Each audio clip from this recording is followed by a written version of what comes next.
지금 목표로 하는 것을 진심으로 원하고 있다고 확신할 수 있는가? 자신 있게 그렇다고 대답하는 사람도 있겠지만 대답을 망설이는 사람도 있을 것이다. 왜 그 꿈을 가져야 하는지, 진짜 내가 그 일을 하고 싶은지도 모른 채 남들이 좋다고 해서 무작정 앞으로 내달리면 금세 지치고 만다. 설령 목표를 이룬다고 해도 마음속에 공허함만 남을 뿐이다. 어떤 목적을 가지고 있든 진정으로 더 나은 내가 되기 위해서는 먼저 스스로를 돌아봐야 한다. 나만의 시간을 통해서 말이다. 안녕하세요. 나의 소리책갈피 소리내어 읽다입니다. 여러분은 혼자만의 시간이 있으신가요? 하루에 딱 10분이라도 온전히 자신에게 집중할 수 있는 그런 시간이 있으신가요? 저는 나만의 시간을 갖기 위해서 이른 아침, 새벽에 일어나고 있는데요. 저의 아침 루틴을 보면 일어나자마자 따뜻한 물을 한 잔 마시고 짧게 명상을 합니다. 그리고 일기를 쓰고 오늘 하루를 어떻게 보낼지 계획합니다. 또 책을 읽고 글을 쓰고 지금처럼 녹음을 하며 시간을 보내는데요. 이 고요한 새벽 시간에 일기를 쓰고 책을 낭독하고 녹음을 하고 있으면 꼭 나 자신과 대화하는 그런 기분이 들더라고요. 그 기분이 참 좋아서 이 아침 루틴을 지속할 수 있지 않았나 싶습니다. 눈이 잘 떠지지 않아서 일찍 일어나지 못하는 날도 있는데요. 그런 날은 나만의 시간을 갖지 못했다는, 나를 만나지 못했다는 약간의 섭섭함 같은 게 느껴지기도 합니다. 오늘 소개해드릴 책은 나만의 시간을 갖고 있는 분들이라면 공감하며 읽을 수 있는 책입니다. 인기 유튜버이자 나의 하루는 4시 30분에 시작된다 라는 책으로 잘 알려진 저자죠. 김유진 변호사의 두 번째 책, 지금은 나만의 시간입니다. 입니다. 저자는 이 책을 통해 나만의 시간이 왜 필요한지 이야기하고 있습니다. 또 나만의 시간을 제대로 활용하는 방법과 꾸준히 할 수 있는 비결 등을 알려주고 있는데요. 제가 깊게 공감했던 내용들 읽어드립니다.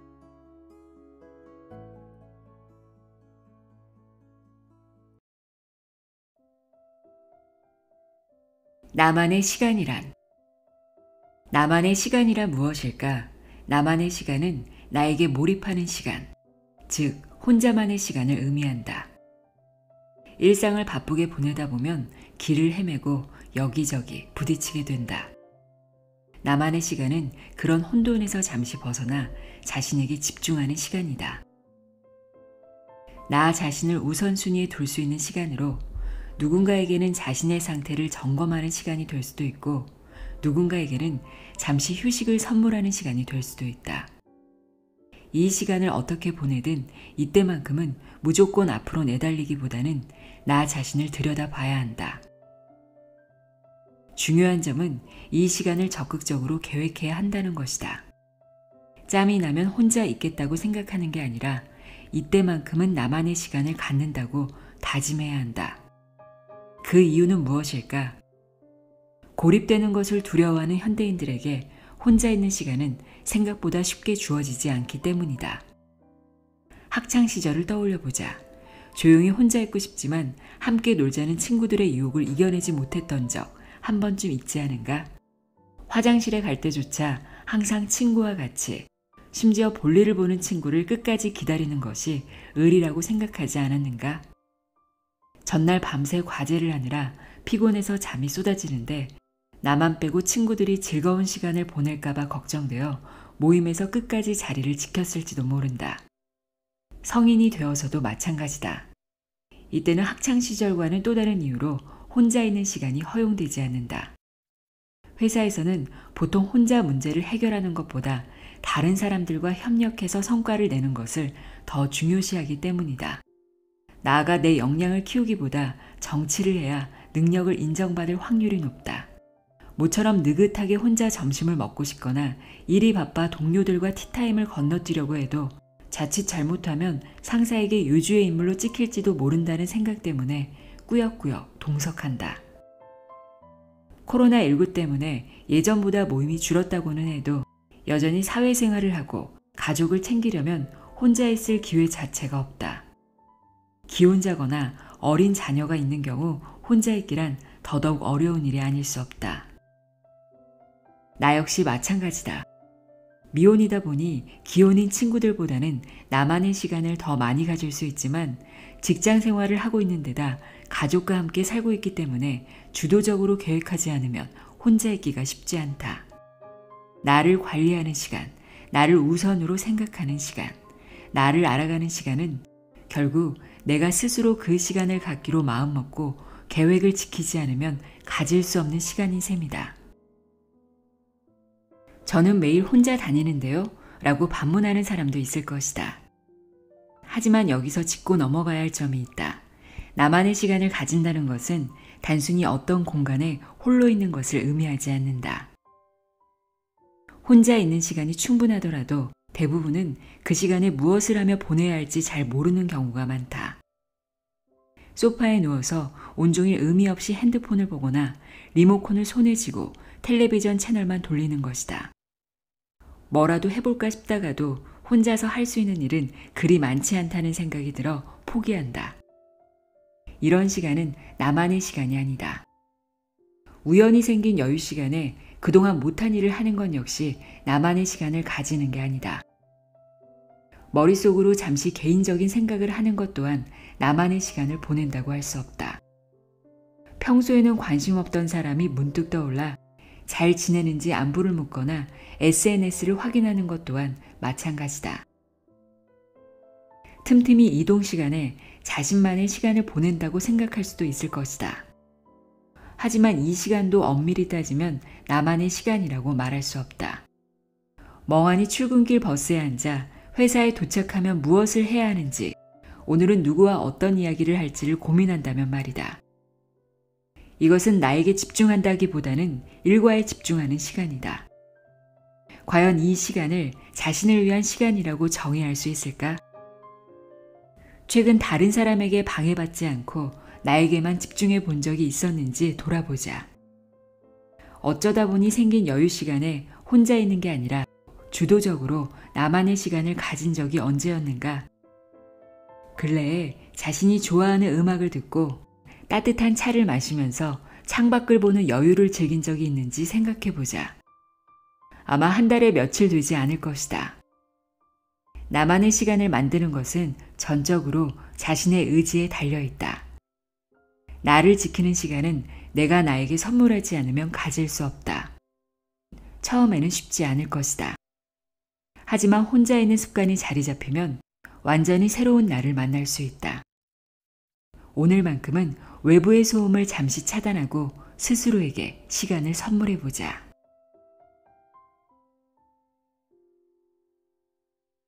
나만의 시간이 필요한 첫 번째 이유, 회복. 회복의 시간을 보낸다는 것. 오늘은 새벽 4시 30분에 기상하지 않았다. 옅은 잠에 취해 가만히 누워 있었다. 평소 같으면 5만 세고 일어나자. 오늘도 할 일이 많다. 지금 이러고 있을 때가 아니야. 라며 스스로에게 잔소리를 했겠지만 오늘만큼은 그러지 않았다. 분명 일어날 힘은 있었지만 얼마 전에 받은 마음의 상처가 아물지 않았기 때문이다. 나는 내면의 원인을 알 수 없는 문제가 일어났을 때 당장 무언가를 바꾸고 고치기보다는 나 자신을 먼저 위로해주는 시간을 갖는다. 아무리 친밀한 관계여도 타인은 내가 상처를 치유하고 에너지를 회복할 만큼 충분히 위로해주지 않는다. 반면 내가 나에게 건네는 위로는 횟수도 무제한이고 크기도 줄어들지 않는다. 나아가 나는 내가 가장 듣고 싶고 필요했던 말을 언제나 해줄 수 있다. 누구에게도 쉽게 받지 못할 최고의 위로를 들을 수 있다는 것이다. 우리는 상처받거나 우울해하는 자신을 탐탁지 않아 한다. 이런 상황에 놓이면 자신이 나약해서 내가 무언가 잘못해서 그런 거라 자책한다. 약해진 자신을 회복시키려고 하기보다 스스로를 채찍질하기에 바쁘다. 하지만 인간은 강해질 수 있는 만큼 약해질 수도 있는 존재다. 지금 내가 몸과 마음으로 느끼는 모든 통증과 감정은 나의 현재 상태를 알리는 신호다. 자신만 알아챌 수 있는 경고를 무시하고 나를 소중하게 대하지 않으면 아무리 노력해도 점점 더 지칠 수밖에 없다. 꾸준히 앞으로 나아가려면 나도 약해질 수 있다는 사실을 인정하고 자신을 관찰하며 나에게 관심을 가져야 한다. 나만의 시간을 가지며 나는 곧 내 머릿속을 복잡하게 만들던 문제들이 사실 그리 중요하지 않다는 걸 깨달았다. 무언가 달라져서 그런 게 아니었다. 회복했을 뿐이었다. 우리에게는 모두 회복의 시간이 필요하다. 하지만 자신에게 이런 시간을 허용하는 사람은 많지 않다. 이때 혼자 있는 시간은 우리를 원래의 상태로 돌아갈 여유를 선사한다. 늘 강할 필요는 없다. 괜찮은 척 하지 않아도 된다. 상처를 받았으면 치료하고 무언가 잘못했으면 용서하는 시간을 가져보자. 슬프면 울고 힘들면 쉬고 무거우면 내려놓자. 지금 느끼는 감정들을 억누르지 말고 굳이 달라지려고 노력하지 말자. 혼자가 되면 나도 몰랐던 마음 한구석의 응어리가 눈에 들어올 것이다. 그 응어리가 돌덩이가 되지 않도록 나를 돌봐야 한다. 혼자일 때 비로소 나의 예쁜 구석이 보인다. 타인에 비해 스스로 부족하다고 생각하면 괜히 자신이 부끄러워진다. 망신을 당하기 싫어 여럿이 모인 자리를 피하거나 부족함을 들킬까봐 타인에게 큰 소리를 치기도 한다. 왜 이런 기분이 드는 걸까? 바로 다른 사람의 눈으로 자신을 바라보기 때문이다. 처음부터 다른 사람이 정해놓은 기준을 따르지 않았다면 그 기준에서 벗어날 일도 없고 열등감도 느끼지 못했겠지만 세간의 평가에서 자유로워지기란 말처럼 쉬운 일이 아니다. 내가 가는 길에만 집중하자라고 아무리 되뇌도 나도 모르는 사이 다른 사람들이 만들어 놓은 길을 따르는 것이다. 예전에 나는 다른 사람처럼 하지 못하면 내가 부족하다고 단정지었다. 다른 누군가가 하기 때문에 나도 어서 그 일을 해야 한다고 재촉했다. 늘 남들보다 더 배우고 더 발전하고 더 빨라야 한다고 생각했다. 일이 뜻대로 되지 않으면 더 잘할 수 있는데 왜 그러지? 라고 자책했다. 이 정도면 충분하다고 생각할 법도 한데 뭐가 그리 불안했던 걸까? 모두가 인정하는 예쁘고 멋진 사람이 되는 것에 집착했다. 나는 왜 45kg이 될 수 없지? 나는 왜 눈이 나빠서 안경을 써야 하지? 나는 왜 이것도 못하지? 등 작정하고 스스로 깎아내리기 위해 거울로 나의 모습을 하나하나 뜯어봤다. 나 자신이 전혀 만족스럽지 않았다. 어느 날 나는 스스로 문제라고 생각하는 점들이 생겨난 이유를 하나씩 생각해봤다. 온종일 공부하고 일하느라 살이 쪘다. 지난 몇 년간 책을 몇백 권씩 읽고 내내 컴퓨터 모니터를 보느라 눈이 나빠져 어쩔 수 없이 안경을 써야 했다. 다른 사람들이 잘하는 일을 내가 못하는 이유는 한 번도 그것을 배워본 적이 없으니 당연했다. 돌이켜보니 나는 다른 사람의 기준에 부합하는 사람이 될 기회를 놓친 게 아니라 그 대신 다른 걸 이룬 것이었다. 혼자만의 시간을 통해 나 자신을 들여다보니 알 수 있었다. 그동안 늘 탐탁지 않아 있던 지금 나의 모습 또한 내가 피땀 흘려 만들어낸 결과물이라는 사실을. 나는 또 다른 놀라운 사실을 깨달았다. 우리의 자존감이 낮아지는 이유는 실제로 우리가 부족해서가 아니라 자신이 얼마나 괜찮은 사람인지 알려고 하지 않아서 생기는 현상이라는 것이었다. 나는 참 별로다. 왜 이것도 못하지? 내가 하는 일이 그렇지 뭐. 등 온갖 부정적인 생각을 할 시간은 늘 넘쳐난다. 하지만 나 자신이 얼마나 특별하고 괜찮은 사람인지, 지금 얼마나 잘하고 있는지 생각할 기회는 흔치 않다. 아마 대부분 와, 나 이거 진짜 잘하네 보다 난 왜 이것도 못하지? 라고 생각한 적이 더 많았을 것이다. 사람들에게 저 이거 잘하죠? 라고 말하기보다 제가 아직 부족해서요. 죄송합니다. 라고 하는 게 더 호감을 얻을 테니까. 주위를 둘러보면 대단하고 아름다운 사람들이 얼마나 많은가. 그들이 멋져 보이는 이유는 우리가 그들의 장점을 발견했기 때문이다.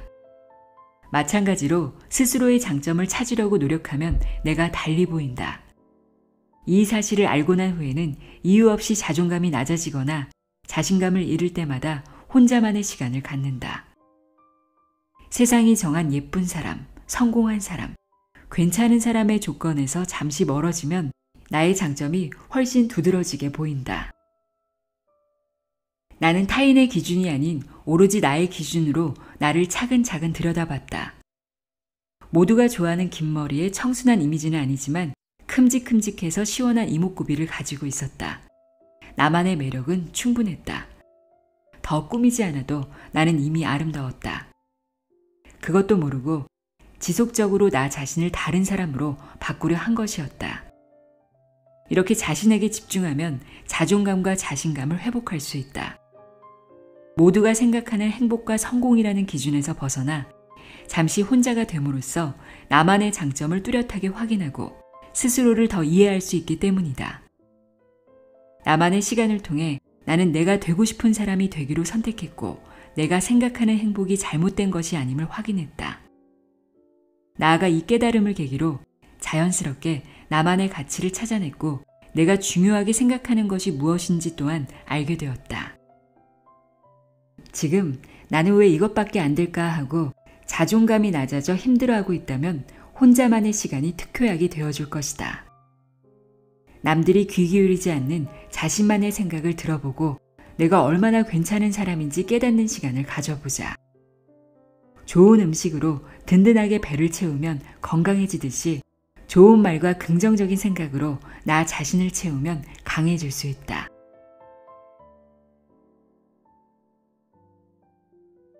나만의 시간이 필요한 세 번째 이유, 거리두기.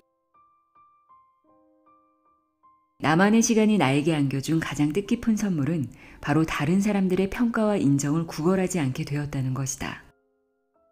내가 어떤 사람인지 알아내고 내가 추구하는 가치가 무엇인지 발견하고 그렇게 찾아낸 가치를 위해 새로운 일에 도전해보면서 내가 원하는 내 모습을 내 힘으로 그려나갈 수 있었다. 그러다 보니 어쩌다 다른 사람들이 나를 어떻게 생각하는지 알게 되어도 상처받거나 기분이 상하지 않았다. 나는 타인과 비교할 수 없는 멋진 사람이라는 자신감이 생겼기 때문이다. 다른 사람이 나를 어떻게 보겠어? 라는 말을 입에 달고 사는 사람이 있다. 밥을 먹을 때는 젓가락질을 잘하니 못하니 평가당할까봐, 길을 걸을 때는 누군가 자신의 걸음걸이를 보고 있을까봐 걱정한다. 일을 할 때도 타인에게 그럴듯하게 보이는 데만 열중해서 뭘 하든 온통 형식과 절차에만 얽매인다. 물론 다른 사람들의 평가가 중요할 때도 있다. 마음 가는 대로 행동하다 행여나 다른 사람에게 민폐를 끼칠까봐 걱정하거나 주변 사람들을 불쾌하게 만드는 말투나 태도, 자세를 고치고 싶어하는 마음이 드는 것은 바람직하고 자연스러운 일이다. 하지만 더 나은 나를 만든다는 관점에서는 궁극적으로 다른 사람의 평가와 시선에서 완벽하게 자유로워져야 한다. 그러지 않으면 내가 인생에서 추구해야 하는 목표가 남들의 시선에 가려질 수 있다. 사람들이 나를 보고 있는지, 나에게 관심이 있는지, 나를 어떻게 생각하는지 등에 신경을 꺼보자. 그러면 할 수 있는 게 굉장히 많아진다.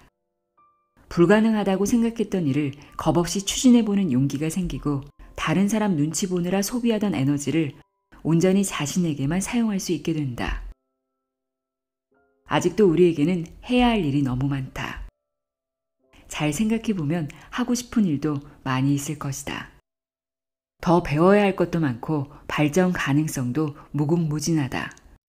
누군가에게 좋지 않은 평가를 받았어도 그것이 앞으로 살아갈 수많은 나날에 미칠 영향은 극히 작다.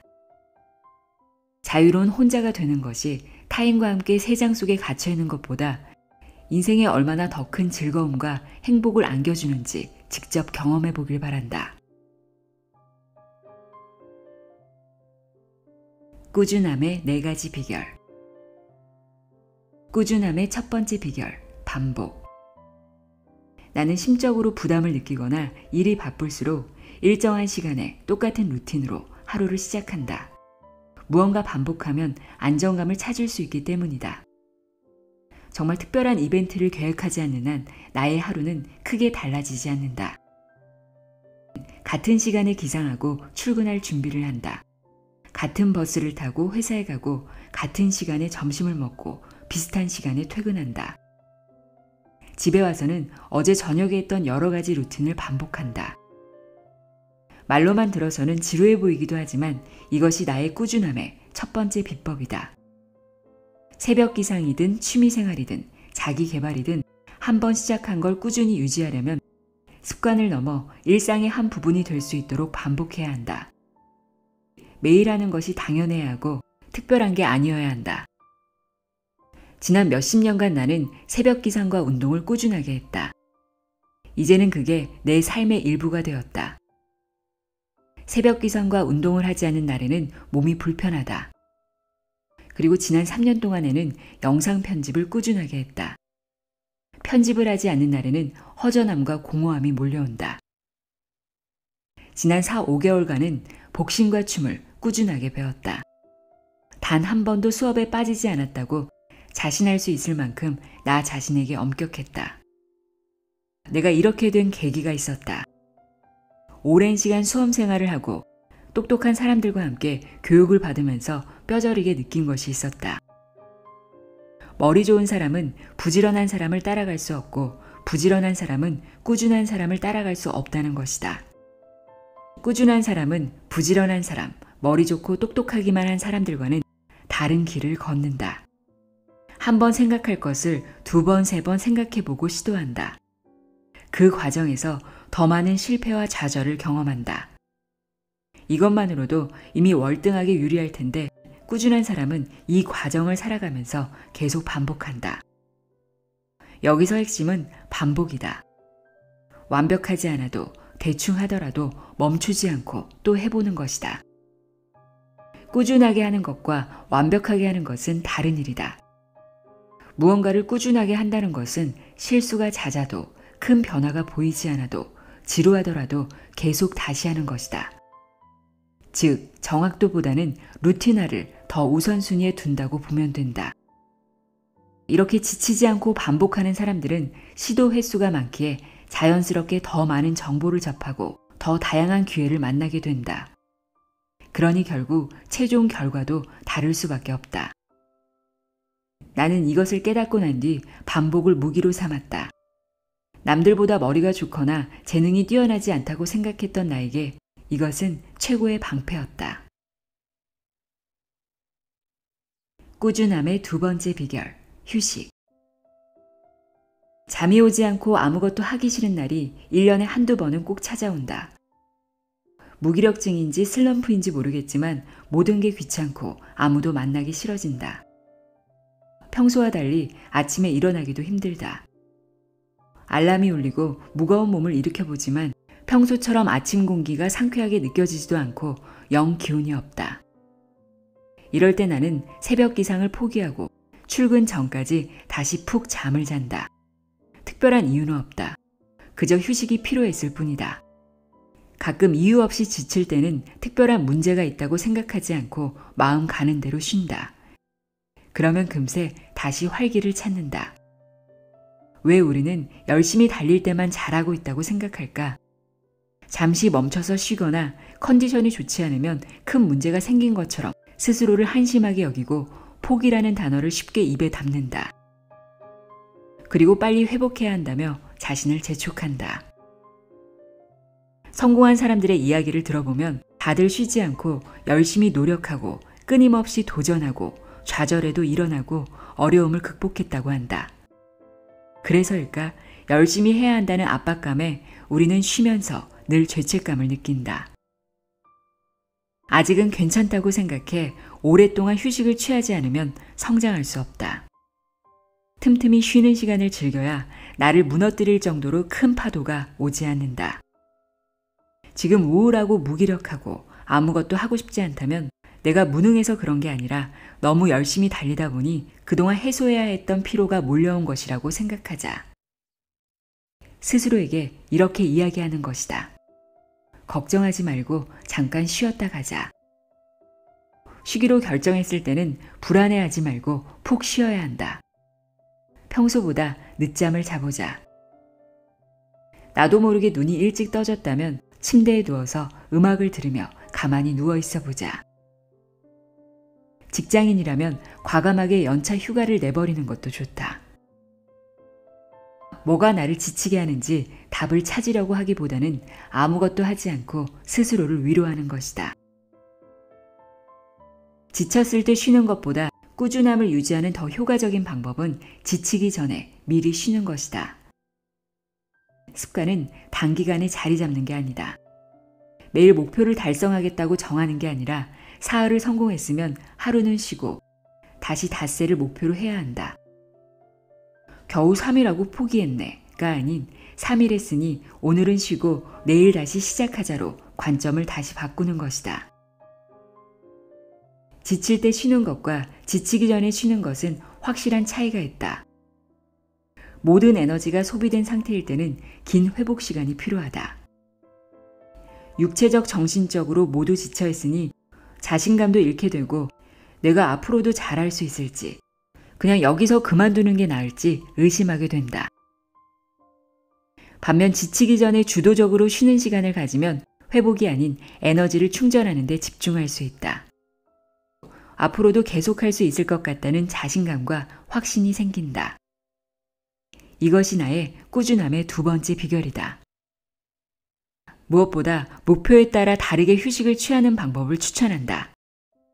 나는 중요한 시험을 앞두고 공부하느라 집중력을 지나치게 소모했을 때 혼자 있는 시간을 통해 에너지를 충전했다.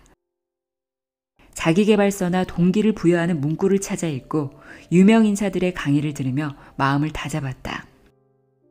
때로는 씻지도 않고 온종일 침대에 누워있기도 했다. 반면 일하면서 정신적인 스트레스가 많이 쌓일 때는 등산이나 수영 등 몸을 움직여서 잉여 에너지가 머릿속에 고여있지 않도록 노력했다.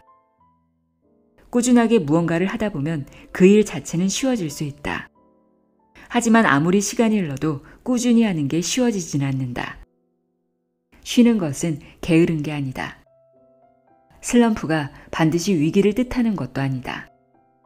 다시 일어날 수 있는 힘만 있다면 잠시 쉬어가도 전혀 문제가 되지 않는다. 꾸준함의 세 번째 비결, 즐겁게 하기. 잘 생각해보면 누구에게나 지금 하는 일을 즐겁게 할지 말지에 대한 선택권은 주어진다. 그리고 나는 즐겁게 하는 것을 선택했다. 그래서 일이든 운동이든 취미생활이든 하고자 하는 일은 물론 하기 싫은 일도 어떻게 하면 즐겁게 할 수 있을지를 제일 먼저 생각하곤 한다. 즐거움이 없으면 아무리 열심히 해도 실패할 확률이 높다. 잘하고 싶다는 의욕보다는 포기하고 싶다는 욕구가 더 강해지기 때문이다. 무언가를 즐겁게 하는 게 왜 어려울까? 각자마다 방식이 다르겠지만 내가 무언가를 즐겁게 한다는 것은 그 일 자체가 즐거워야 한다는 뜻이 아니다. 어떻게 하는 일이 모두 재미있을 수 있겠는가? 매일 하던 일인데 가끔은 충동적으로 전부 집어치우고 싶을 때도 있고 예전에는 좋아했던 일인데 더 이상 흥미가 생기지 않을 때도 있다.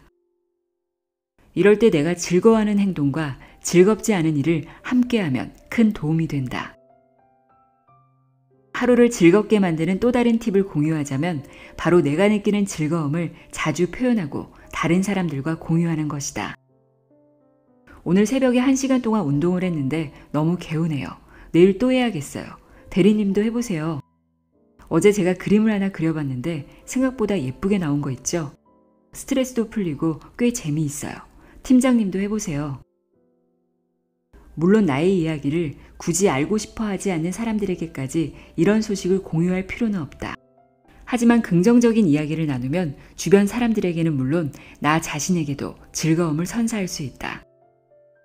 그리고 믿기 어렵겠지만 이렇게 일상에서 느끼는 즐거움 자체가 무언가를 꾸준하게 실천하는 연료가 되기도 한다. 어제를 어떻게 보냈는지와 무관하게 아침은 오고 매일 또 다른 하루가 시작된다. 그러니 이왕이면 즐겁게 하루를 보내보자. 실패했던 일도 여유를 갖고 다시 접근해보자. 같은 길이라도 이번에는 색다르게 가벼운 걸음으로 걸어보자. 이유 없이 웃어보기도 하고 자존심 같은 거 내세우지 말고 대면대면한 사람에게 먼저 다가가 말도 걸어보자. 피해볼까봐, 손해볼까봐 너무 긴장하지 말고 오늘은 힘을 좀 빼보는 거다. 때로는 삶을 조금 가볍게 받아들이는 게 꾸준함을 만들어주기도 한다. 꾸준함의 네 번째 비결, 목표와 상황을 분리하기. 너무 힘들어서 도전을 그만두고 싶은 상황이라면 곰곰이 생각해보자. 과연 그 꿈이 힘든 걸까? 아니면 지금 내가 처한 환경과 상황이 나를 힘들게 하는 걸까? 대부분 후자일 것이다. 공부를 예로 들어보자. 많은 수험생이 힘들어하는 이유는 공부 자체 때문이라기보다는 다른 사람들과 비교했을 때 뒤처진다는 생각, 놀고 싶은데 그러지 못하는 상황, 불투명한 미래 때문에 그런 경우가 많다. 즉 우리가 무언가를 포기하게 되는 이유는 우리의 목표와 실제로 무관하다는 것이다. 운동도 마찬가지다. 나 역시 한때 그랬다. 운동 자체는 귀찮지 않았다. 하지만 준비물을 챙기고 헬스장까지 가는 그 길이 너무 멀게 느껴졌다. 특히 날씨가 안 좋을 때는 그냥 따뜻한 침대에 누워 푹 쉬고 싶었다. 그걸 모르고 운동이 힘들다고 생각했다. 하지만 나를 진짜 힘들게 만드는 것이 무엇인지 알게 된 후에는 다른 전략을 선택했다. 바로 회사 근처에서 운동하는 것이었다. 집에 가려면 무조건 헬스장을 지나쳐야 했기 때문에 즐거운 마음으로 몇 년간 꾸준하게 운동할 수 있게 되었다. 지금 포기하고 싶은 일이 있다면 그 이유가 무엇인지 곰곰이 생각해보자. 스트레스의 원인이 무엇인지도 관찰해보자.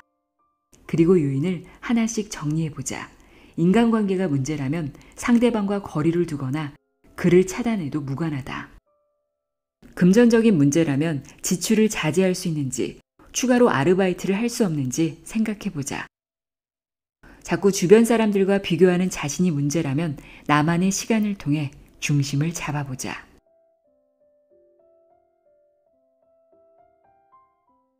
나의 소리책갈피 소리내어 있다였습니다.